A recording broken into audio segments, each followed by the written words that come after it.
Hello students, welcome to my YouTube channel. Students, today we are going to start our topic self-induction and mutual induction. So this topic is basically related with electromagnetic induction. So let us start with self-induction. What is self-induction?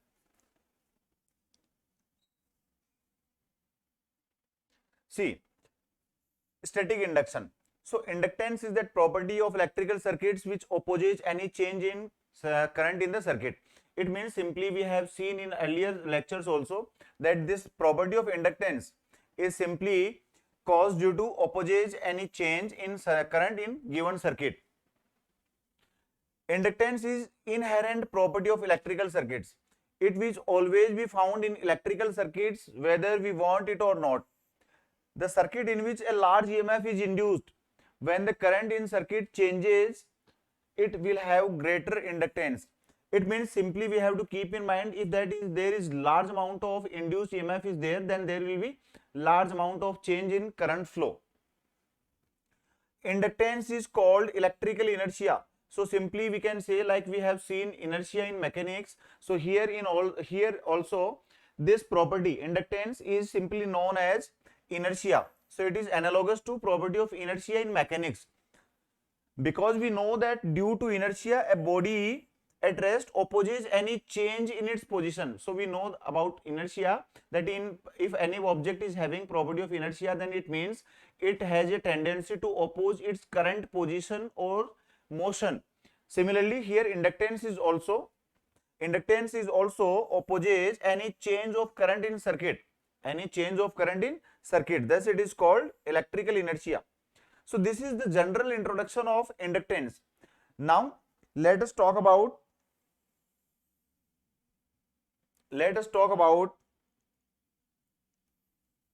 self-induction. So what is self-induction? How pattern of questions are asked from this topic? We will discuss all these things here.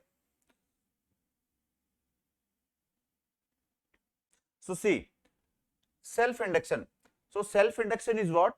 That when current is flowing through a coil and its magnetic flux changes, and due to change in magnetic flux, a induced current and induced EMF is produced in that coil, then in that case it is considered to be self-induction. Clear? So here electrical current passing through a coil or circuit changes, the magnetic flux linked with coil also changes, and as a result of this, according to Faraday's law, a current and EMF is induced in that coil or the circuit which opposes that cause it. This concept or this phenomena is known as self-induction, and the EMF induced is called back EMF. Current so produced in coil is induced current. So this is the similar concept that whenever any amount of current is flowing through a given coil, then magnetic flux associated with also changes, and due to change in magnetic flux and EMF is induced, and if circuit is closed, then current is also induced. So this phenomena is called self-induction. So here we can see clearly that we are given a circuit. Here this is a coil, this is a rheostat connected with the source. So this is a source,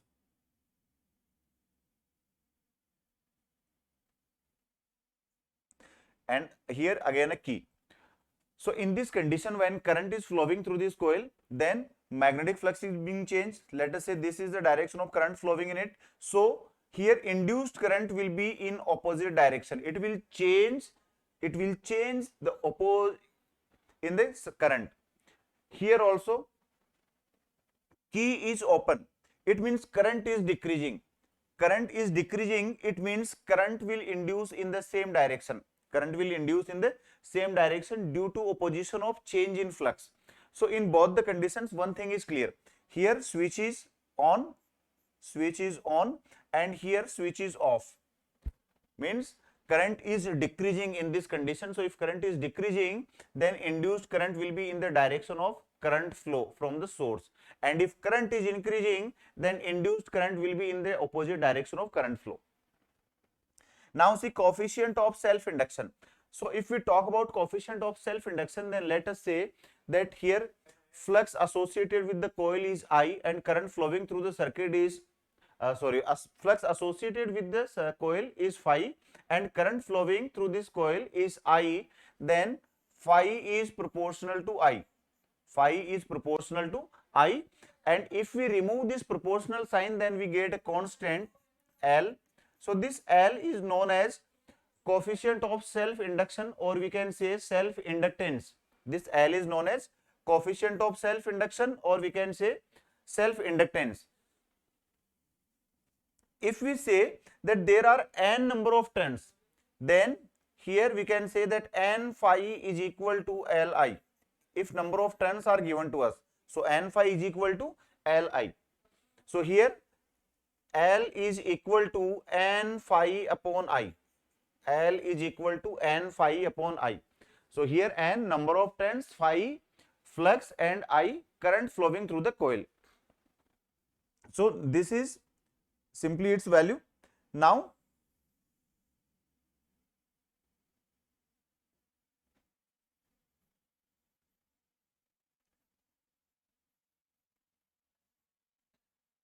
see its another forms. So we know that relation, this becomes equal to L is equal to n phi upon I. L is equal to n phi upon I. This is the relation. If we have to calculate induced EMF here, then induced EMF is E is equal to minus n d phi upon dt. If we place value of phi here, then phi is equal to Li. Then place this value here. Here L is constant, so it is minus NL, and it becomes di upon dt. Di upon dt. So di upon dt is rate of change of electric current. Di upon dt is known as rate of change of electric current. So induced EMF now becomes equal to minus NL di upon dt. Here N again number of turns, L self inductance, and di upon dt is rate of change of current. So this is the concept. So coefficient of self induction is equal to EMF induced in the coil when rate of change of current in the coil is unity. So if we consider that di upon dt is 1 ampere per second, or we can say 1 unit, then in that case induced EMF is equal to L. L means self inductance. Here we must note that if we are asked to calculate induced EMF in an inductor, then we have E is equal to minus L di upon dt. So we have seen this relation from here. If number of turns are equal to 1, then we can say that E is equal to minus L di upon dt. So we will use this relation to calculate induced EMF in an inductor coil. But when we are asked to calculate the voltage across the inductor, so similarly keep in mind, whenever you are asked to calculate induced EMF, then we will use here negative sign because it opposes the change in magnetic flux. But if we are asked to calculate potential drop or voltage across the inductor, then voltage will be positive, so we will have to take its magnitude. It means V is equal to mod of E. So we have to consider its magnitude, and its value will be equal to L di upon dt. Now see, let us talk about unit and dimensional formula of self inductance. So see, it's SI unit. So we have seen L is equal to phi upon I. We know that L is equal to phi upon I. Phi, unit of phi is Weber and I is ampere. So its SI unit is Weber per ampere. Weber per ampere.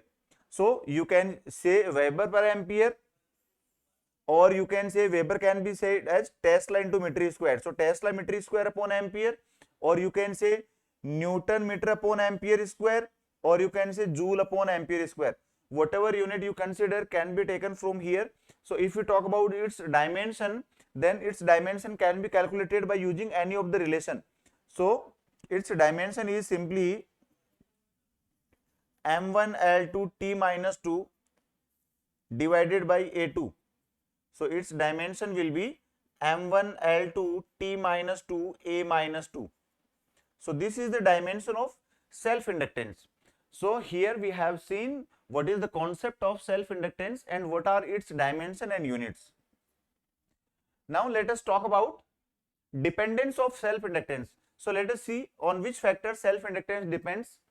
So L does not depend upon current flowing or change in current flowing, but it depends upon number of turns. So see, it depends on number of turns in the coil, area of cross section of coil, and permeability of medium. Permeability of medium. Soft iron has greater permeability than hard iron or steel, hence greater self-inductance. So in case of soft iron, it has larger amount of permeability, so its inductivity will also be large, inductance will also be large. L does not play any role till there is a constant current flowing in the circuit.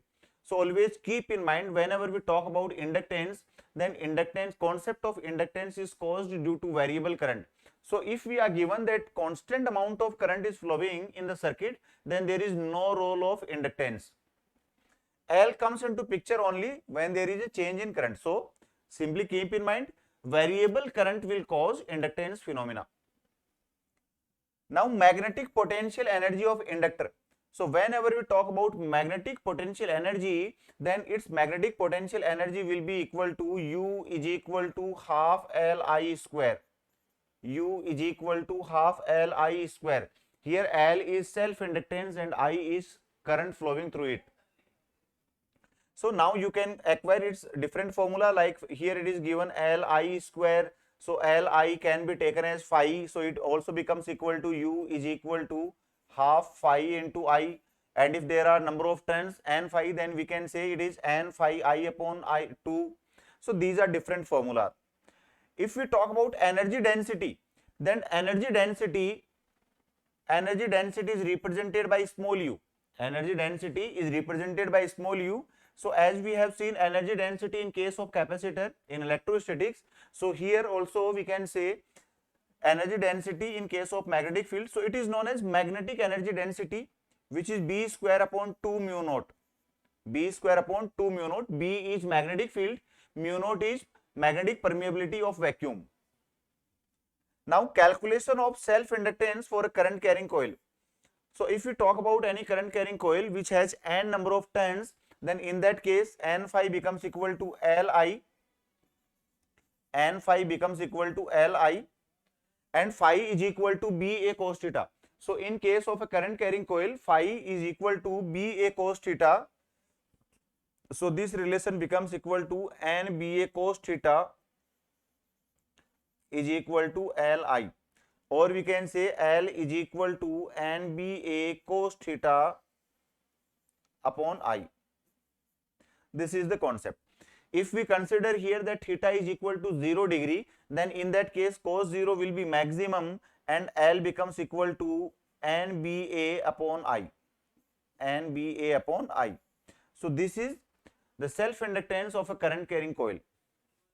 Now see,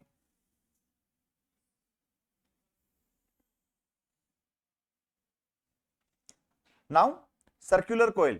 So if we talk about circular coil,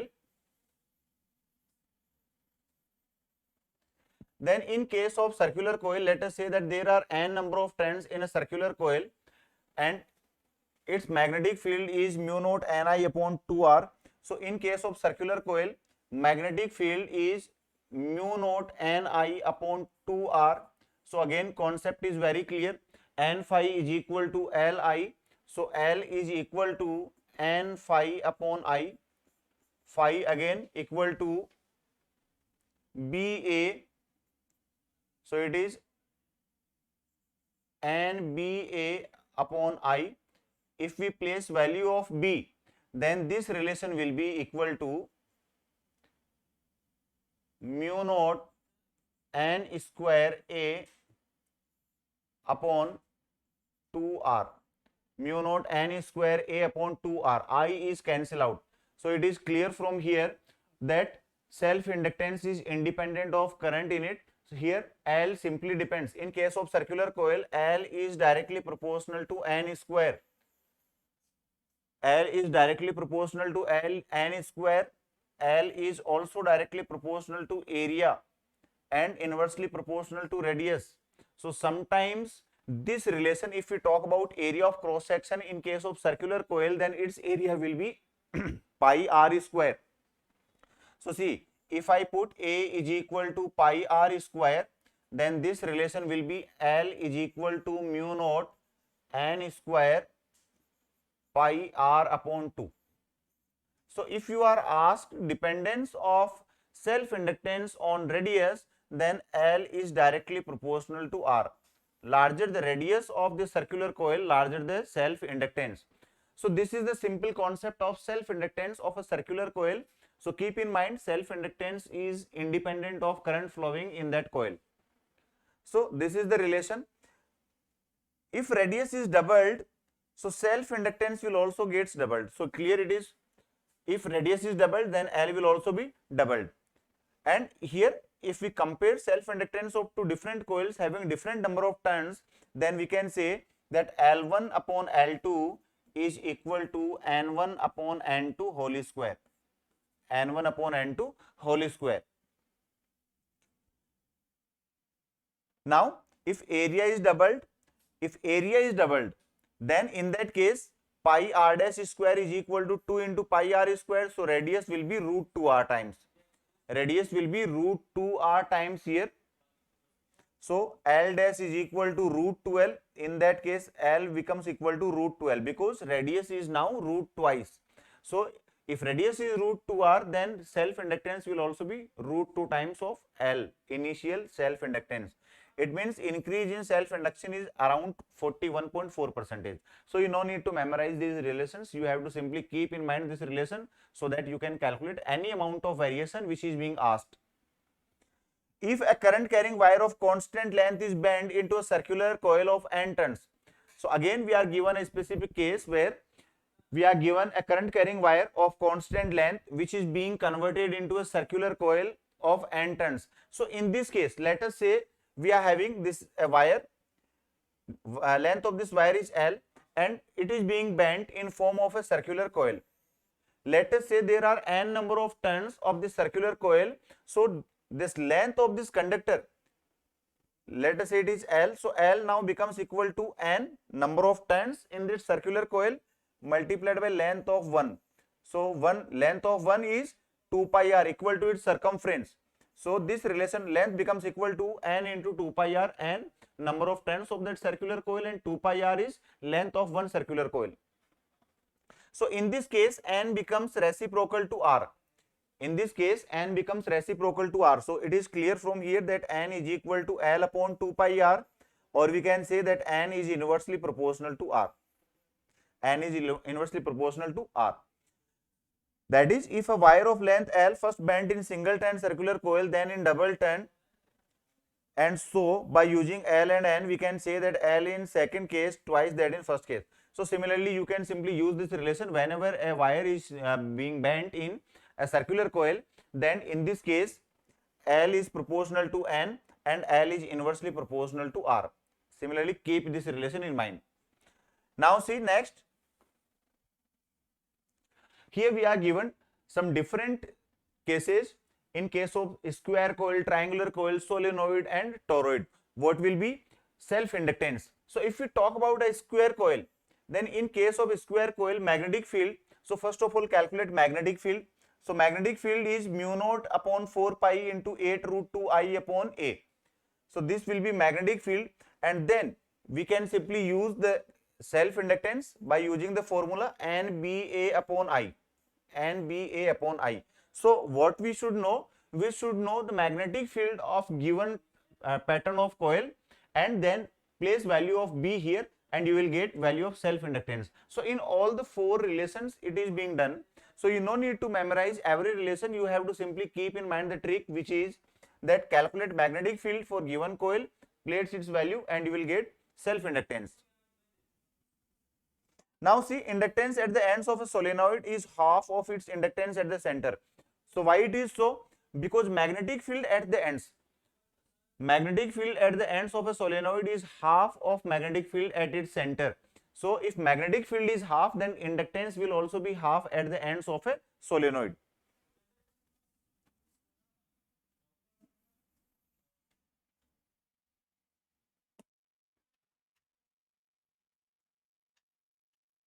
Now see, mutual induction. So till now we have studied self induction. Now we are discussing about mutual induction. So what does mutual means? So mutual means here are two coils. Here are two coils. Current is flowing through one coil and in magnetic flux changes of another coil. Hence, induced EMF and induced current are produced in adjoining coil. So this is the concept of mutual inductance. It means current is flowing in any one coil and induction process is happening in another coil. So whenever the current passing through a coil or circuit changes, the magnetic flux linked with the neighboring coil, magnetic flux linked with the neighboring coil or circuit will also change. Hence, due to change in magnetic flux of neighboring coil, there will be induced EMF and induced current. So this phenomena is called mutual induction. This phenomena is called mutual induction. And the coil or circuit in which the current changes. So the current variation is in primary coil or primary circuit, while EMF is inducing in secondary coil or secondary circuit. So let us say this P means primary and here S means secondary. So this is the primary coil and this is the secondary coil. Variable current source is connected with primary coil. Hence, magnetic flux associated with secondary coil changes, and due to that, an induced current is produced in secondary coil. So this phenomena is mutual induction. Now see, so here we are considering, let us say that number of turns in primary coil. I am drawing here. Let us say we are having two coils like this. This is primary coil and this is the secondary coil. So here in primary coil, let us say number of turns are N1, flux are phi1, current is I1. Similarly, in secondary coil, let us say number of turns are N2, flux are phi2 and current is I2. So what concept is being used here to find mutual induction concept? That if current is flowing in primary coil, then magnetic flux are produced in secondary coil.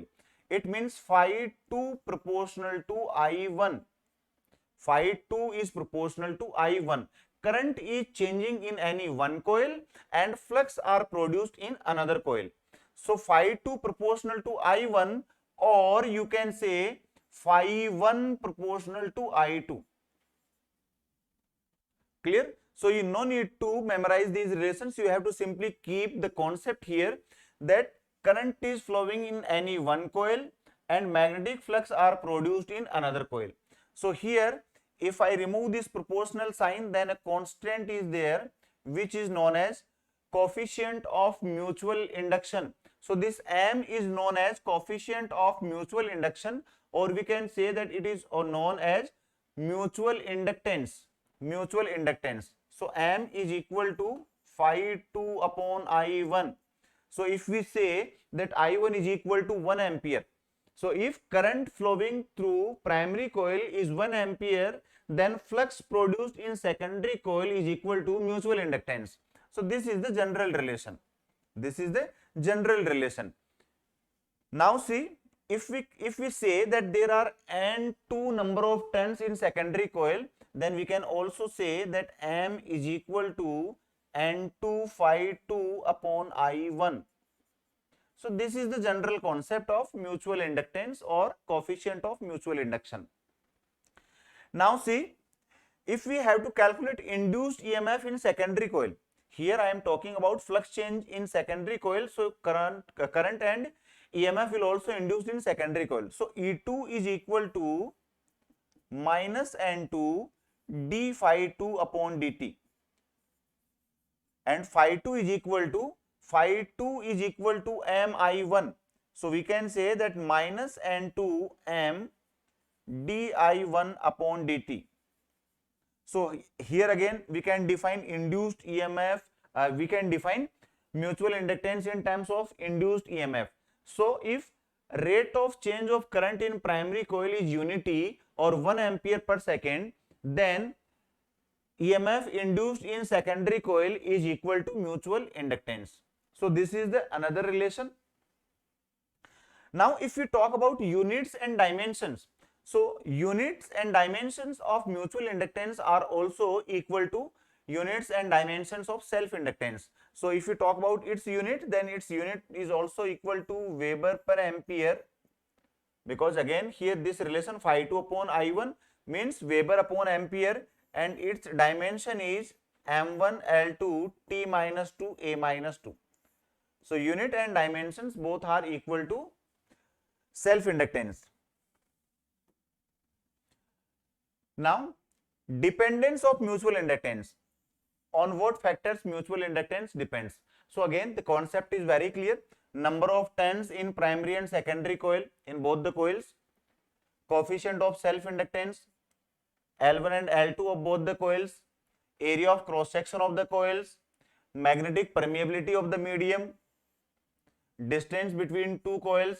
So if distance will increase, then mutual inductance will decrease. So keep in mind that there should be minimum separation between these two coils so that mutual inductance may increase. Orientation between primary and secondary coil. If there is orientation of 90 degree, so what do you mean by orientation? So simply see it. If we talk about orientation, then how they are placed. Orientation means how they are placed. Let us say if they are placed perpendicular to each other. So in case of perpendicular, angle will be 90 degree, hence flux becomes 0 because phi is equal to BA cos theta. So theta becomes equal to 90 degrees, so cos 90 is 0. It means no magnetic flux will pass through that. Coupling factor between primary and secondary coil. Coupling factor shows how tightly or how loosely they are connected with each other or they are placed with each other. So coupling factor also affects mutual inductance. So these are some factors which affects mutual inductance of a coil. Now calculation of mutual inductance between two coils. How mutual inductance is being calculated for two coils? So here the concept is again very clear. Let us say that magnetic field will be of any one and flux will be produced in any two. Hence induction process will be another one. So if two coils 1 and 2, which are known as primary and secondary coils, are placed close to each other, it means placed to close each other means maximum coupling will be there.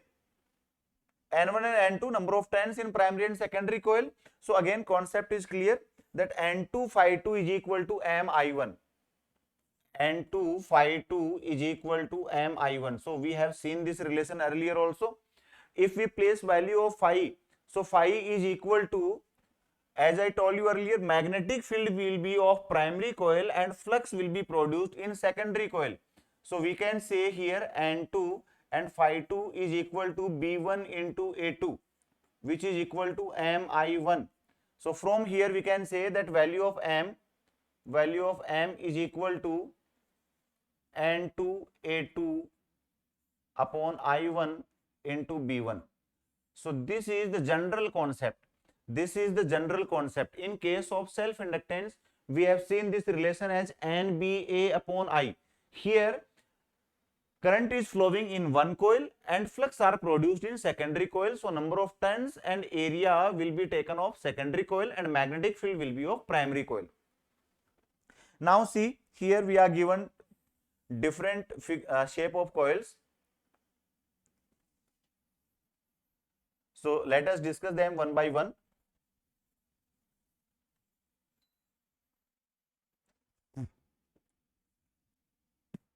So two concentric coplanar circular coils. Let us say we are given two concentric coplanar circular coils. Here, let us say outer one is primary and inner one is secondary. Radius of inner one is small r and radius of outer one is capital R. So here in this case, magnetic field will be, if we talk about of B1, B1 means primary, outer one. Let us say current I is flowing through it, I1 is flowing. So B1 is equal to mu naught N1 I1 upon 2R. Mu naught N1 I1 upon 2R. This is the magnetic field due to a current carrying coil. Mu naught Ni upon 2R. So it is here mu naught N1 I1 upon 2R. This is the magnetic field of one coil. So we have to calculate value of M. So M is N2 A2 B1 upon I1. So see again here I1 will be cancelled out and our relation will be mu naught N1 N2 A upon 2R, mu naught N1 N2 A upon 2R. If we talk here A2, here if we talk about area of secondary coil, then it will be, so this radius is of larger one, so M is equal to mu naught N1 N2 pi small r square upon 2R. So this is the relation in case of two concentric coplanar circular coils. So here we can say that magnetic field, mutual inductance is directly proportional to N1 N2. It is proportional to small r square upon capital R. Here small r is the radius of secondary coil and capital R is the radius of primary coil. So this is the simple relation. Similarly, if we are given two solenoids, so again in case of two solenoids, mutual inductance will be M is equal to mu naught N1 N2 A upon L. Here I am considering that area of both the solenoids is equal. So it is mu naught N1 N2 A upon L. L is length of each solenoid. So both solenoids are here of similar length. So this is the general concept, mu naught N1 N2 A upon L. If we talk about two concentric coplanar square coils, then again we can see that its magnetic field will be mu naught upon 4 pi 8 root 2 Ni upon L. So same concept, place value of B1 here in this relation and we will get mutual inductance. So this is the simple concept of mutual inductance for different shape of coils. Now let us talk about relation between M, L1 and L2. So see, this relation is given by M is equal to K root of L1 L2. So here L1 L2 are self inductances of primary and secondary coil. K is known as coupling constant. K is known as coupling constant. So as I told you earlier, coupling constant simply tells us that how they are connected with each other, how tightly or loosely these coils are connected with each other. So K, coefficient of coupling or coupling factor. So this is defined as magnetic flux linked in secondary with respect to magnetic flux linked in primary. So as I told you earlier that how tightly or loosely they are connected, it means their magnetic flux are connected. So value of this K, value of K is always lies between 0 and 1. Its value always lies 0 and 1. If I say that K is 0, if K is 0, it means there is no coupling. There is no coupling, they will behave as individual coils. If I say K is equal to 1, in that case there will be perfect coupling. There will be perfect coupling. So see, here I have explained in three different cases. In first case, they are tightly coupled. They are tightly coupled. It means K becomes equal to 1. So M is equal to root of L1 L2. Here see, there is normal separation between them, it means normal coupling. In this case, K will be lie between 0 and 1, 0 and 1, loosely coupled. And if I say that no coupling, it means they will be separate coils. They will behave as separate coils. There is no coupling, means K is equal to 0. Now, especially for transformer in ideal case. So in case of transformer, if we talk about mutual inductance, then it is equal to M is equal to N2 upon N1 into L1. So N2 upon N1, N2 number of turns in secondary coil, N1 number of turns in primary coil, and L1 is self-inductance of primary coil. Or we can say, and M is equal to N1 upon N2 into L2. So here we can give the relations of L1, L2 and N1, N2. So we can say that L1 upon L2 is equal to N1 upon N2 whole square. So we have seen this relation in case of self-inductance earlier today. Now see, if we talk about combinations, of these coils, then let us see how they are combined together.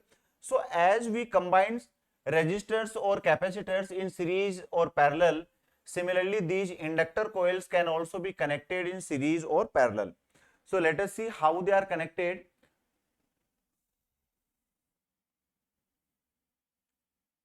So this first one is series combination. So this is the series combination. Here two coils of self-inductance L1 and L2 are connected in series. So their effective inductance will be equal to L equivalent is equal to L1 plus L2. So it is analogous to resistance. So in series combination, effective inductance will be added up. In this case, mutual induction is constant. So L is equal to L1 plus L2. If mutual induction is present and favors self-induction of coils, and it favors self-induction, like see this way. So this way. So it also favors self-induction. So in this case, current will be in same direction, winding nature same, their flux assist each other. It means flux of one coil will assist flux of another coil. In this case, L equivalent will be equal to L1 plus L2 plus 2M. M is mutual inductance between the coils. Mutual inductance between the coils, and in both of them, current will be in clockwise direction. This way. Now, in third case, mutual induction is present and opposes self-inductance. So, if it opposes self-inductance, then here will be negative sign. So, L equivalent is equal to L1 plus L2 minus 2M. Why it is so? Because here current will be in opposite direction. Current will be in opposite direction. So, here mutual inductance will be negative. Now, see, if we talk about parallel combination, then again these three cases will be studied in parallel combination. So, in parallel combination, L equivalent, when mutual induction is 0, in this case it is L1 L2 upon L1 plus L2. Again, if we are given that mutual induction is present and it favors the induction and favors the self induction, then in this case it is L equivalent is equal to L1 L2. So see, place this relation as it is, L1 L2 upon L1 plus L2, and now in numerator subtract M square and in denominator add 2M. So this relation can be added in denominator, and in numerator subtract M square, because L1 L2 they are in multiplication, so they should be of same unit. Again we say that mutual induction is there, but it opposes the self inductance.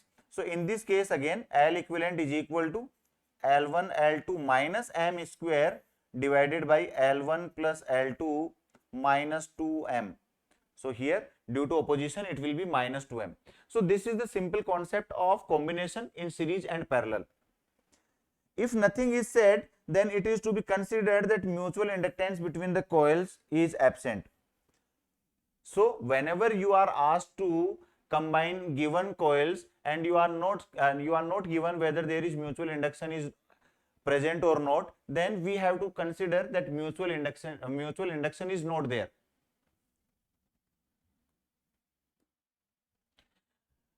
Now let us talk about a few concepts.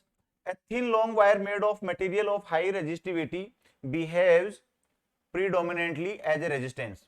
So if we consider a wire of high resistivity, then predominantly it will behave as a resistance, but it has some amount of inductance as well as capacitance in it. It is thus difficult to obtain pure resistor. So whenever we are given any wire of material of high resistivity, then it will have dominantly resistance, but there will be some amount of capacitance and inductance also, so we cannot say that it is a pure resistor. Similarly, it is difficult to obtain pure capacitor as well as pure inductor. So whenever we talk about pure resistor, pure inductor and pure capacitor, then it is quite difficult to say, because there is presence of some another factors also. Due to inherent presence of self-inductance in all electrical circuits, a resistive circuit with no capacitive or inductive element in it also has same inductance associated with it. The effect of self-inductance can be eliminated as in the coils of a resistance box by doubling back the coil on itself. The coil is placed in space as shown in figure. So if we have to minimize this self-induction, then double the coils. It is not possible to have mutual inductance without self-inductance. So always keep in mind, whenever we talk about mutual inductance, then mutual inductance is not possible without self-inductance. But if we talk about self inductance, then self inductance is possible without mutual inductance.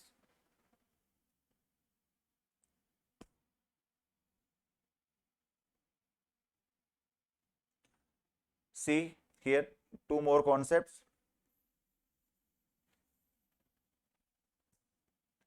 If main current through a circuit or coil decreases, then di upon dt will be negative. So if current is decreasing, then rate of change of current will be negative. Hence, induced EMF will be positive. Induced EMF will be positive, that is same directed. So I have explained this concept in very first slide. Then if current is increasing, then EMF will be in same direction, and if current is decreasing, if current is increasing, then induced current will be in opposite direction, and if current is decreasing, then induced EMF will be in the same direction. So here it decreasing, it means di upon dt is negative, hence induced EMF will be positive, that is in the same direction. So in this case, E induced is equal to E plus E. So E is EMF of cell and this small e is induced. So E is equal to L di upon dt. Sometimes at sudden opening of key, because of high inductance of circuit, a high momentary induced EMF produced and a sparking occurs at key position. So what we are considering here, that sometimes if we suddenly open the key, then due to high inductance of circuit, there will be a large amount of induced current which will produce some spark. To avoid sparking, a capacitor is connected across the key. So if sparking has to be removed, then connect a capacitor there, so that excess amount of charge can be stored in capacitor.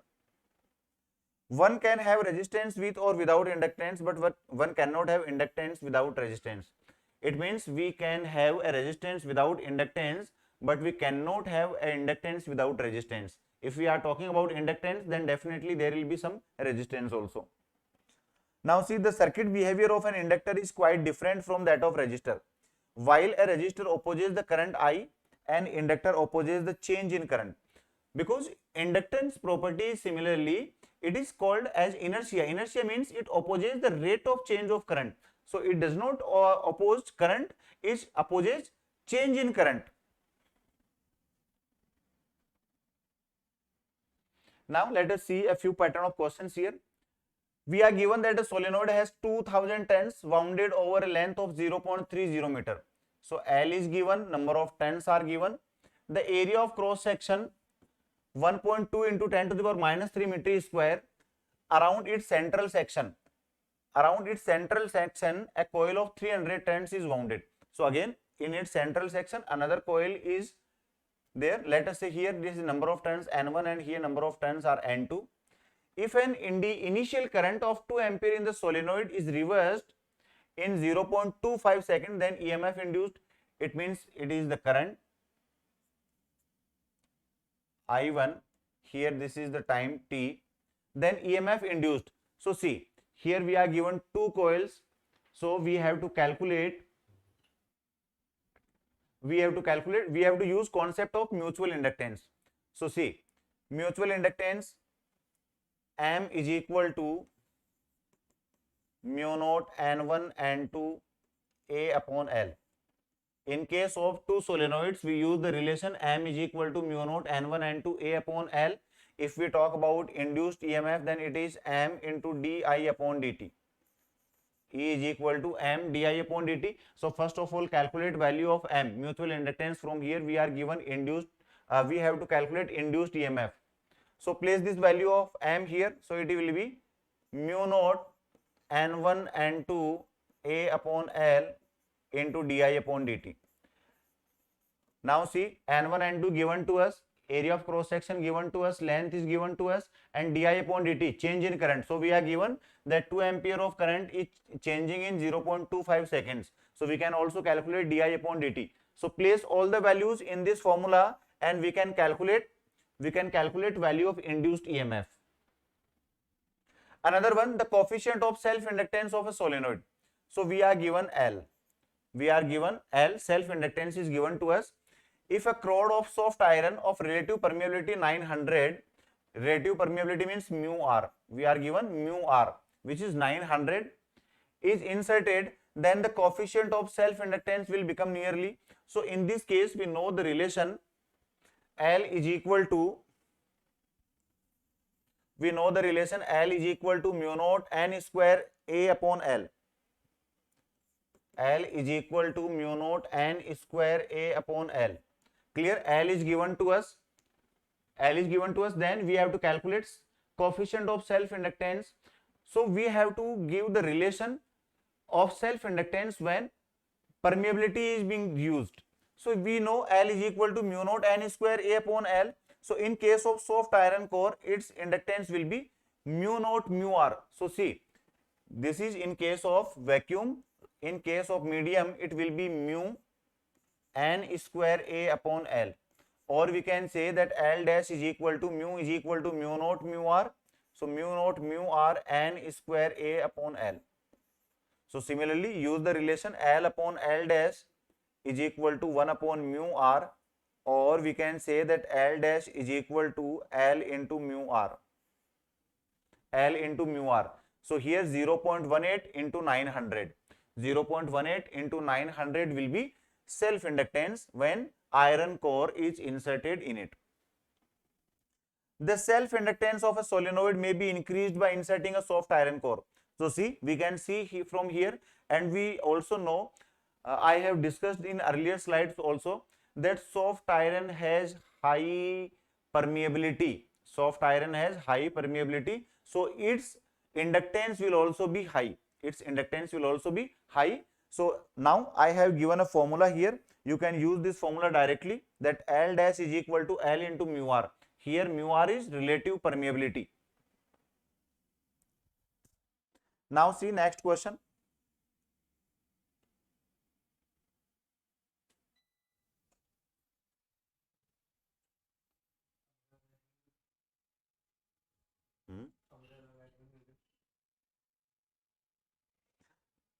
Now see next question.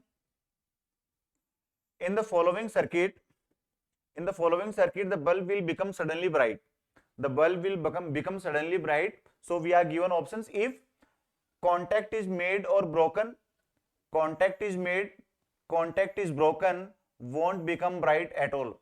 So here concept of inductance will be used. So we have seen in earlier slides that when current suddenly breaks, it means suddenly switch is being open. In that case, current will decrease and induced current will flow in the direction of current, in the direction of initial current. It means current will increase and bulb will become suddenly bright. So option number C will be there.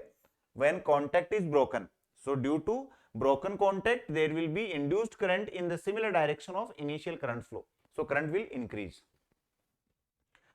Three inductances are connected as shown below, assuming there is no coupling. It means they are having similarly only self-inductances. There is no mutual induction. The resultant inductance will be, so see, these two are in parallel. So in parallel, inductance can be calculated by using formula L1 L2 upon L1 plus L2. Then find out their equivalent, and then its combination will be in series of initial one. Add sum them and you will get equivalent inductance. Now see, next our topic is growth and decay of current in LR circuit. Growth and decay of current in LR circuit. So if a circuit containing a pure inductor, LR means inductor and resistor. So we are considering a circuit containing pure inductor and pure resistance in series with a battery and a key. On closing the circuit, current through the circuit rises exponentially. So whenever a resistor and inductor are connected in a circuit in series combination with a battery and key, and if key is plugged in, then in that case current will increase and this current rise will be exponentially. Current rise will be exponentially, reaches up to a certain maximum value and then it will become steady. If circuit is opened from its steady state condition, then current through the circuit also decreases but in exponential nature. So always keep in mind, whenever a inductor coil and resistor are connected in series combination, then in series combination current will increase or decrease exponentially. Either it is increasing or decreasing. So it will increase exponentially if circuit if switch is on, and it will decrease if switch is off. The value of current at any instant. So see, here its value will be I is equal to I naught into 1 minus e to the power minus RT upon L. So this is the expression for current after closing the circuit. After closing the circuit means current is rising. Current is rising. So this rising current is given by this relation I is equal to I naught into 1 minus RT upon L. Here T is time, R is resistance, L is inductance, I naught is maximum current. I naught is maximum current, which is given as I naught is equal to E naught upon R. E naught upon R. So this is the steady amount of current, means maximum current.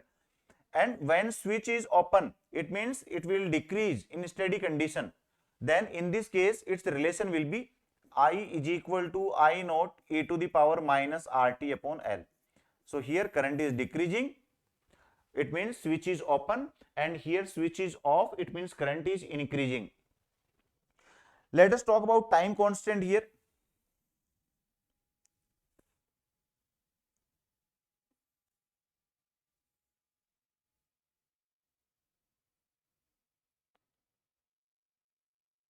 So time constant tau. So it is time constant is known as L upon R. So see how it is calculated. Here we are given a relation I is equal to I naught e to the power minus RT upon L. So if I rewrite it, then it becomes I is equal to I naught e to the power minus T upon L upon R. So in numerator there is time, in denominator L upon R. So here this L upon R is known as time constant. L upon R is known as time constant, and its unit is second. In other words, the time interval during which the current in an inductive circuit rises to 63% of its maximum value. So this is the variation. When current is increasing, then it will be like this. When current is decreasing, then it will be like this. So when current is decreasing, then it will be 0.37 of maximum current, and here it will be 0.63 of maximum current.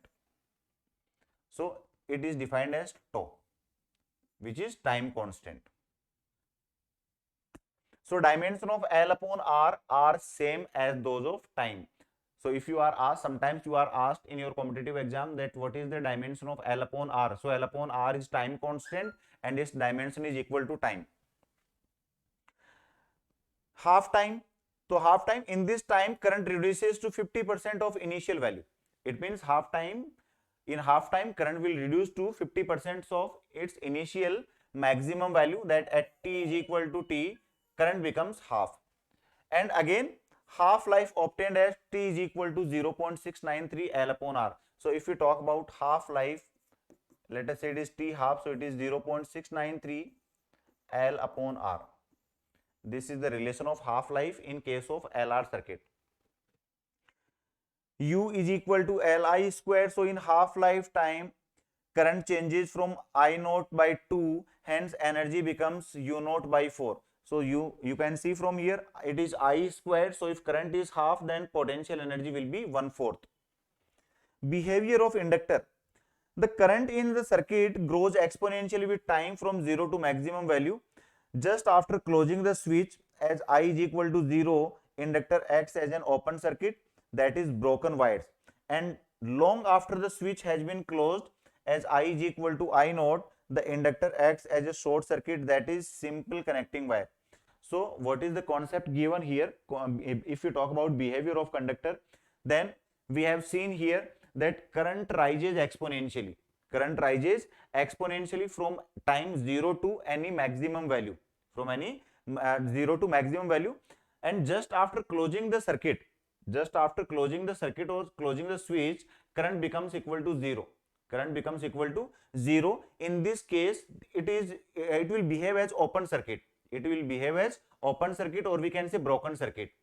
But if we say that after longer time period, if switch is closed, then in that case I becomes equal to I naught, means it will be equal to maximum current, and in this way it will behave as open circuit, it will behave as short circuit.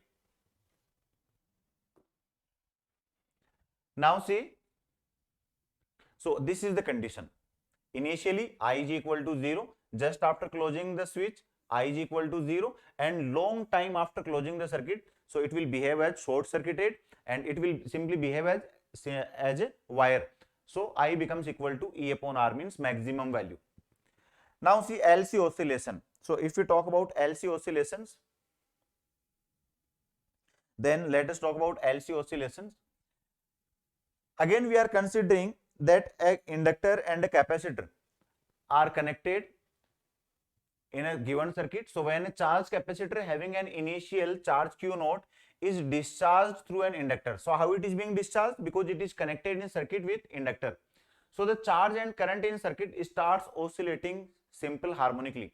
So what happens? Let us say that this capacitor is being charged. This capacitor is being charged. So now source is being removed. So if source is being removed, then this charge travels to capacitor, travels to this inductor coil, and hence here some amount of current current will vary, and this process simply continues from capacitor to inductor and inductor to capacitor. So here charge oscillates between L and C. Charge oscillates between L and C. If the resistance of circuit is 0, no energy is dissipated as heat. So if we consider that there is no resistance in circuit, then energy dissipation will be 0, because there will be no loss of energy in form of heat. So this is the general concept here. If we are asked frequency of oscillation, if we have to calculate frequency of oscillation, then this frequency omega is equal to 1 upon root LC, or f is equal to 1 upon 2 pi root LC.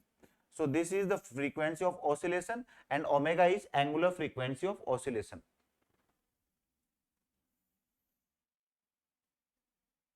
Now let us discuss these concepts here.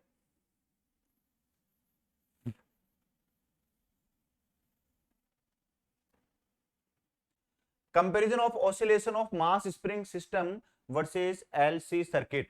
So if we compare oscillations in spring mass system and LC circuit, then see what happens.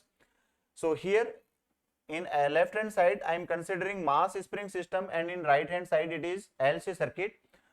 So in mass spring system we consider simply displacement. So displacement in LC circuit is replaced by charge. Here charge is being displaced. Here it is velocity. So here velocity means motion. So here motion of charge causes current. Motion of charge causes current. Here it is acceleration. So here velocity is variable, but here current is variable. So if current is variable means rate of change of current. Rate of change of current. Here if we talk about mass, inertia, then here it is electrical inertia, which is known as inductance. Which is known as inductance. Here momentum, then momentum will be replaced here by magnetic flux. Magnetic flux. Here retarding force, in case of spring mass system retarding force is there, while in case of LC circuit self induction or self induced EMF is there. Here equation of free oscillations. So equations of free oscillations, or we can say equation of SHM in case of spring mass system, d square x upon dt square minus omega square x is equal to 0, or we can say d square x upon dt square is equal to minus omega square x. So here it is d square q upon dt square plus 1 upon LC is equal to 0 or equal to minus 1 upon LC. So this is the relation. Now force constant K, so here capacitance will be C, kinetic energy half mv square, magnetic energy half Li square, elastic potential energy half kx square, and electrical potential energy half q square upon C. So this is the quite comparison between LC circuit and spring mass system.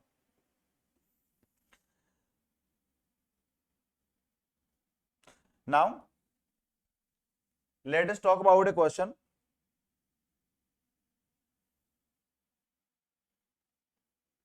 Let us say an EMF of 15 volt. An EMF of 15 volt is applied in a circuit containing 5 Henry inductance and 10 ohm resistance. So we are given values of L and R.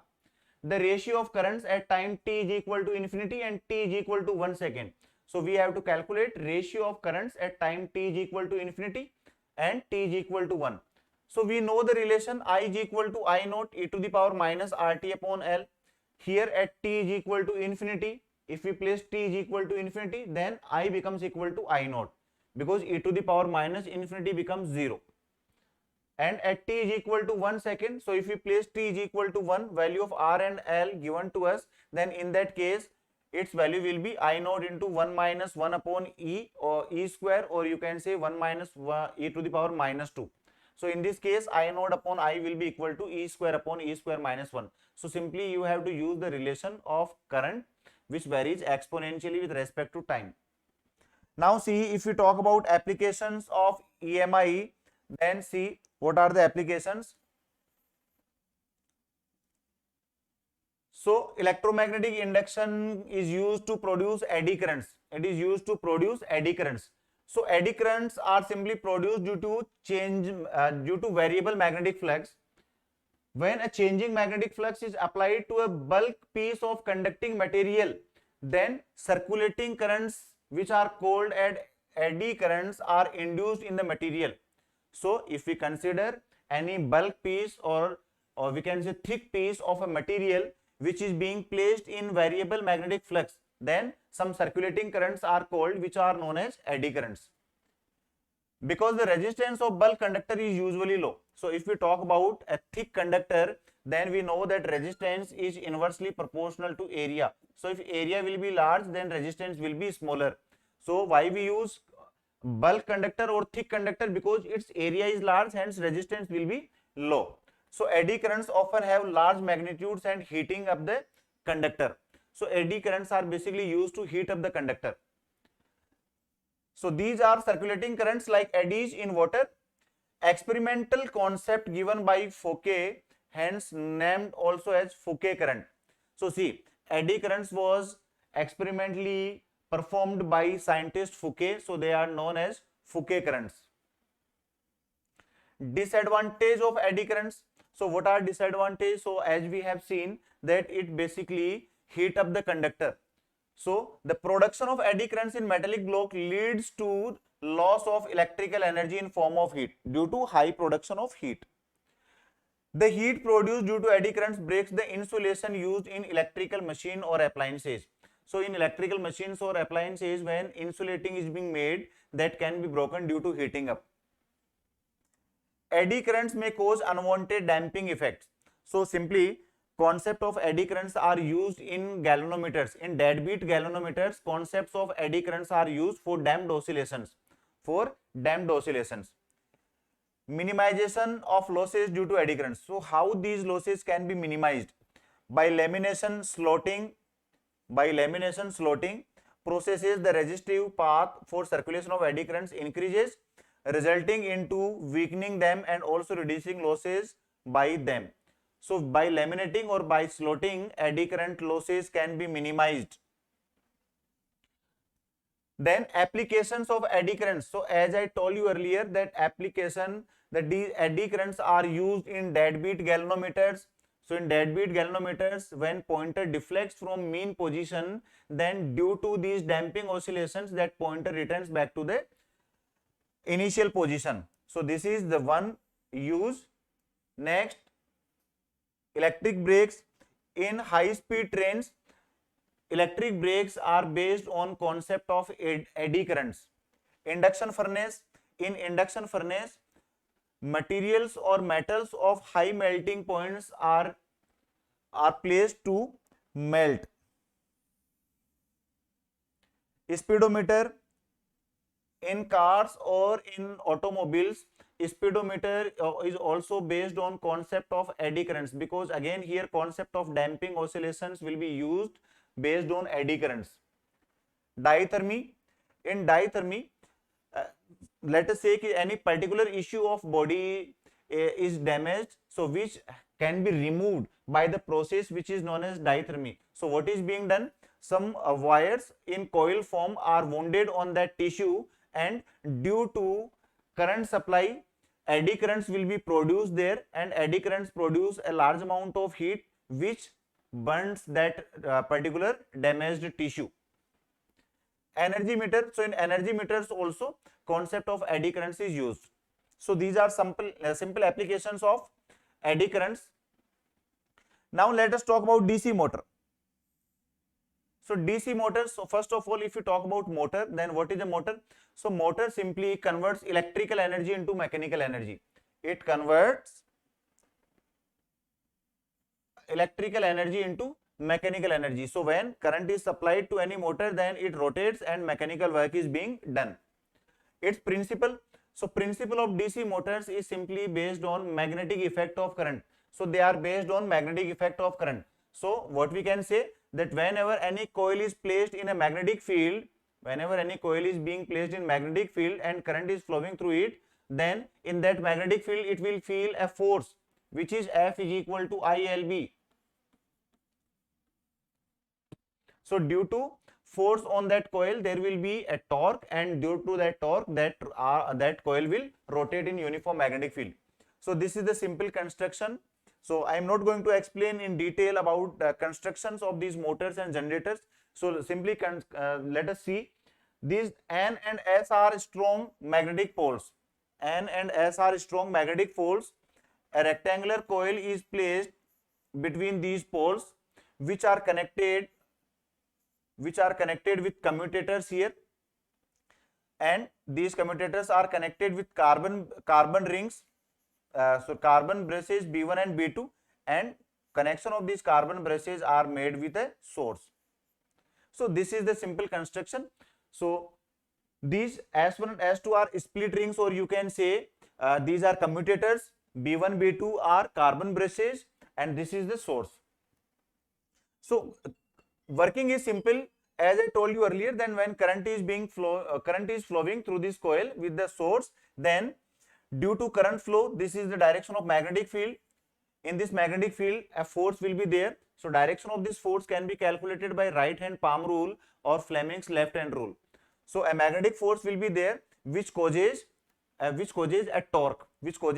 So you can see from here, this side will move up and this side will move down. So due to force in two different directions, equal and opposite force are acting on these parallel sides, hence it will rotate, and due to its rotation, mechanical energy is produced, means mechanical work is done.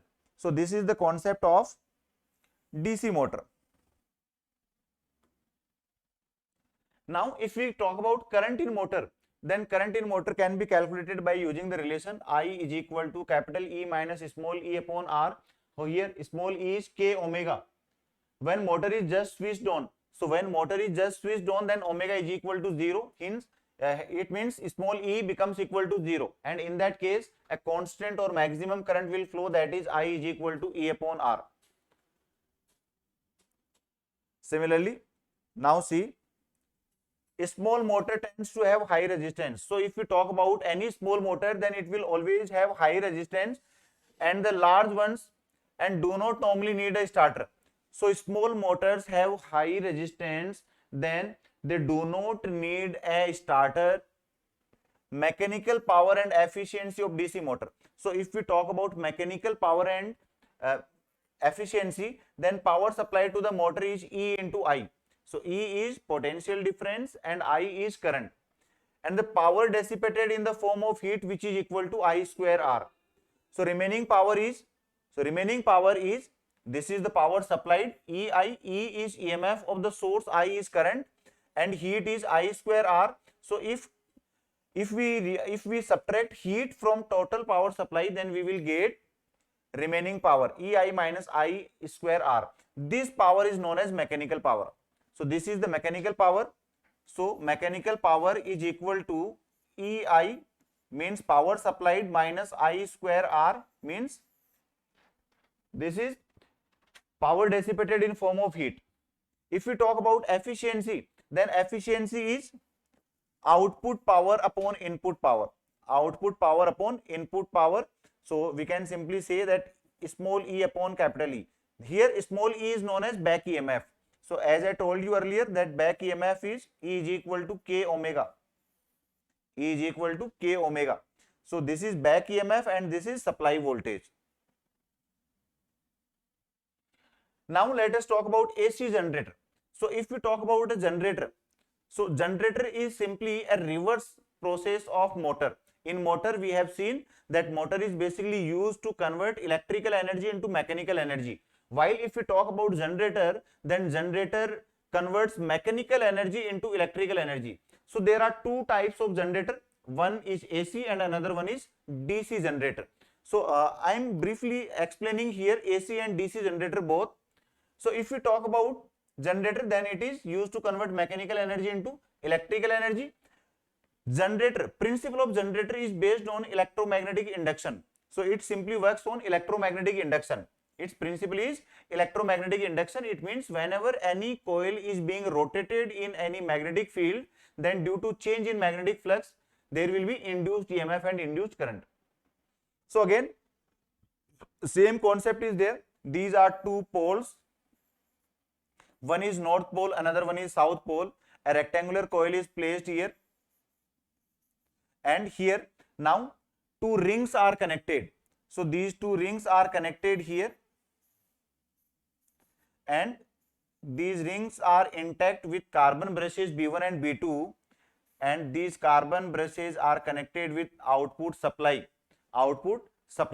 So whenever we are going to supply this induced EMF or induced current, it can be, these terminals can be connected to that. So this is the simple concept of it. Work done of these rings. So these rings are used to simply convert the direction of current. We can see these slip rings, the two ends of the armature coil are connected to the brass rings R1 and R2. These rings rotate along with the armature coil. So these rings keep rotating along with the armature. Working is very similar.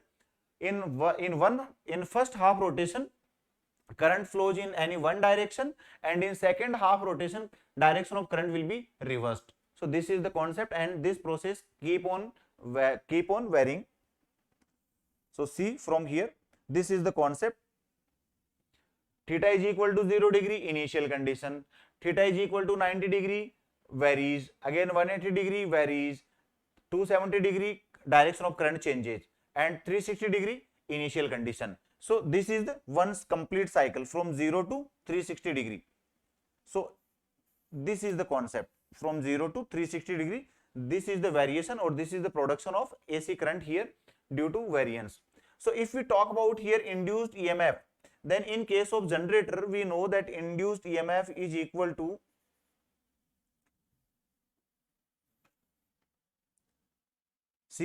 E is equal to E naught sine omega t. So here E naught is NBA omega. E naught is NBA omega. If we talk about induced current, then induced current is I is equal to E upon R, which is equal to E naught upon R sine omega t. And E naught upon R can be replaced by I naught, which is maximum current or peak current. Now see, so this is the variation as I told you earlier. So this is due to first rotation and this is due to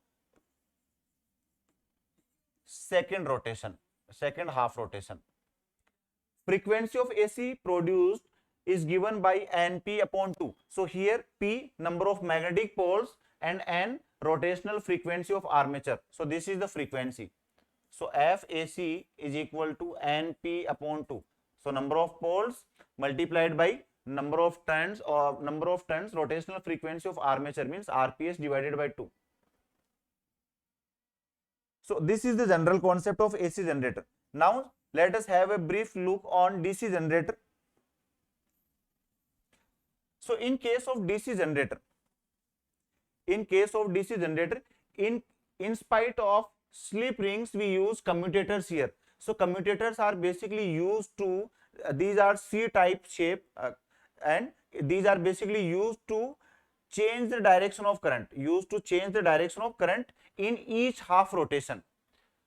So if the current produced by generator is direct current, then it is known as DC current. Again, its parts are armature, magnet, commutator, brushes. So simply only one variation is there, which is in spite of slip rings, we have used commutators here, and commutators are basically used to change the direction of current.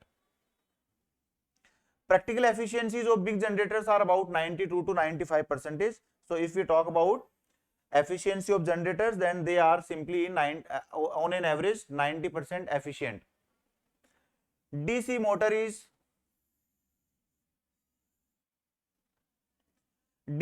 is highly versatile energy conversion device. It can meet the demand of loads requiring high starting torque, high accelerating and decelerating torque. Constructionally, there is no basic difference between DC and DC generator and DC motor. In fact, the same DC machine can be used interchangeably as a generator or as a motor. So there is considerably no change in DC motor and DC generator, because almost their construction is same. In generator, we use a load where current has to be supplied, and in case of motor, we have to supply the current. Now see one or two questions.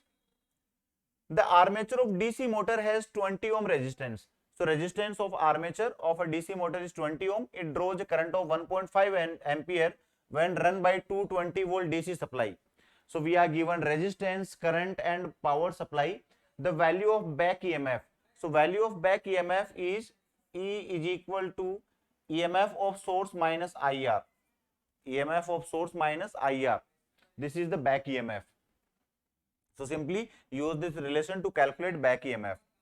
Then next question is also of same pattern. Practice it on your own.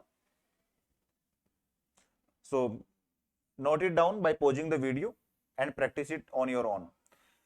Now let us talk about a transformer. So if we talk about transformer, then transformer is a device that is used to change the voltage. So it is a device which raises or lowers the voltage. It means raises or lowers means it changes the voltage through mutual induction. So if we talk about principle of transformer, then transformer acts on principle of mutual induction. It means there are two coils. This is primary coil and here it is secondary coil. So there are two coils. Primary coil is connected with the AC source. So it connected with the AC source, while the secondary coil connects at the ends of a load. Clear? So this is the simple construction of transformer. Here a core is formed by placing laminated sheets. Laminated sheets are there. So transformer works on AC only. Transformer is simply used in AC only because it is based on mutual induction, and induction process is called due to variable current. So variable current is simply AC. There is no variation in DC current. So keep in mind always that transformer acts only in AC current.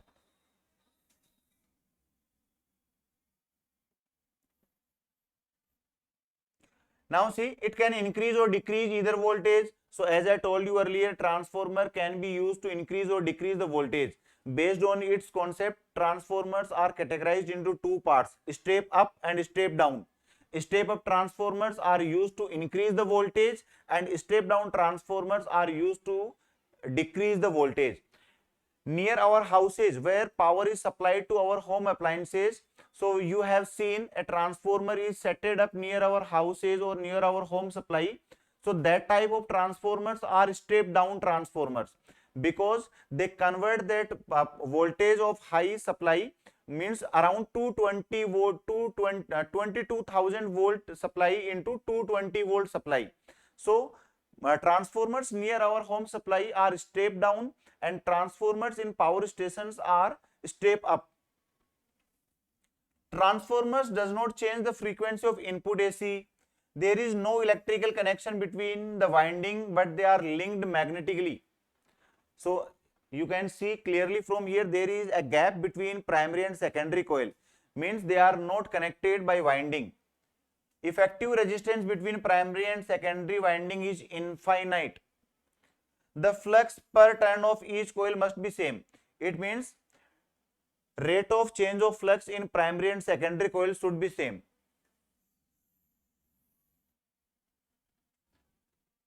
If suppose for a transformer, so these are NP, VP, EP, phi. So whenever we are going to talk NP, VP, EP, P means primary, number of turns, voltage and voltage and induced EMF. Here number of turns in secondary coil, voltage and induced EMF in secondary coil. So these are different terms.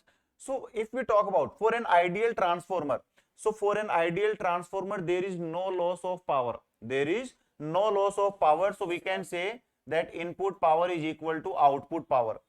In input source is connected, so P is equal to VI. So we can say VPIP is equal to VSIS. So from here we can give a relation in potential and current.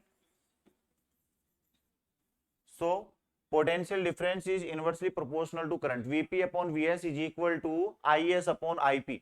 Similarly, if we talk about number of turns, then number of turns can be calculated by using concept of induced EMF. So Ep upon Es is equal to Np upon Ns. Np upon Ns, or we can say it is equal to Is upon Ip. So this is the general relation that you have to keep in mind to solve the numericals based on transformer. Now let us talk about step up and step down transformer, as I was discussing earlier this concept. So step up means it will increase the potential difference or increase the voltage, hence number of turns in secondary coil are greater than number of turns in primary coil. So you can clearly see from this diagram, in step up transformer number of turns in secondary coil are greater than number of turns in primary coil.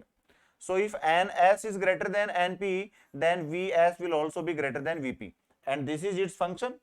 It has to be increase the voltage, so its voltage can be increasing by increasing the number of turns. In case of step down transformer, you can clearly see from this figure that number of turns in primary coil are greater than number of turns in secondary coil. It means Np is always greater than Ns. It means Vp is greater than Vs. It means it is decreasing the potential. This is the simple concept. Now let us talk about efficiency of transformer. So if we talk about efficiency, then efficiency can be calculated by using the relation output power with respect to input power into 100. So this is the general formula of efficiency, or we can say VSIS upon VPIP into 100. So by using this formula, we can calculate efficiency of transformer. In case of ideal transformer, there is 100% efficiency, but transformer of 100% efficiency cannot be designed. So if we talk about general transformers which are used in market, has almost 70 to 90% efficiency. Almost 70 to 90% efficiency they have. Now see, if we talk about energy lossage in transformer, then lossage in transformer are copper loss. It means whenever the current flows through the winding of transformer, then some power is wasted in form of heat. Some power is wasted in form of heat. So this can be minimized by using thick copper wires. So if copper wires will be thick, then resistance will be low and hence heat can be reduced. So copper loss can be reduced by using thick copper wires. Iron loss is basically due to either you can say eddy currents or due to hysteresis loss. So hysteresis loss is when alternating current flows through the coil, then due to magnetization and demagnetization. Due to magnetization and demagnetization of coil, some amount of energy is lost, which is known as hysteresis loss. Magnetic flux leakage. So magnetic flux in primary coil are not winded with the magnetic flux of secondary coil. There is some gap between them. Hence some flux are leaked. Some flux are leaked. So due to leakage of flux, some energy is lost. So to minimize such type of losses, primary and secondary coils are formed or are designed at a single place so that gap can be minimized. Humming losses. So humming losses due to vibration of transformer core. Due to vibration of transformer core, some humming sound is produced which causes humming losses. So humming sounds produced by the vibrating core of transformer causes humming losses. Now uses of transformer. So as I told you earlier, transformer is a device that is used to change the voltage. So whenever we have to increase the voltage or decrease the voltage, you can use the transformer. So in voltage regulators, in the induction furnace, step down transformer is used for welding purposes. Step down transformers are used for welding purposes. So you have seen welders, they set a particular voltage in their machine. It means that is step down transformer. In the transmission of AC over long distances, so alternating current can be transmitted at long distances without power attenuation with the help of these transformers. Let us discuss some key concepts. When a source of EMF is connected across the two ends of a primary winding alone or across the two ends of secondary winding alone, Ohm's law can be applied. But in the transformer as a whole, Ohm's law should not be applied because primary winding and secondary winding are not connected electrically. So what is being said here, that whenever we connect a source of EMF either at the ends of primary coil or either at the ends of secondary coil, then Ohm's law will be obeyed. But if we connect one terminal at primary and one terminal at secondary, then it will not obey Ohm's law. It will not obey Ohm's law because primary and secondary are not connected with each other. Even when secondary circuit of transformer is open, it also draws some current called no load primary current for supplying no load copper and iron losses. Transformer has highest possible efficiency out of all the electrical machines. In all given electrical machines, transformer has the highest possible frequency. So these are some key concepts. Now see a question. So here we are given an ideal transformer has 500 and 5000 turns in primary and secondary. So it is NP and this is NS. If the primary voltage is connected to a 6 volt battery, then secondary voltage is 0.60, 0.66. So some people try to calculate it. As you can see from here, it is connected to 6 volt battery. So if we are given that battery is connected there, then we know that transformer does not operate on DC current because it is based on mutual induction, means on variable current, which can be caused by AC.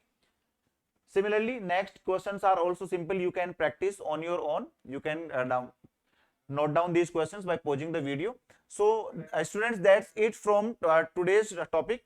In next topic, we will talk about AC alternating current. So our electromagnetic induction has been completed on our YouTube channel. Remaining videos will also be uploaded very soon. So thank you for watching the video. We will meet in next video with our new topic. Thank you.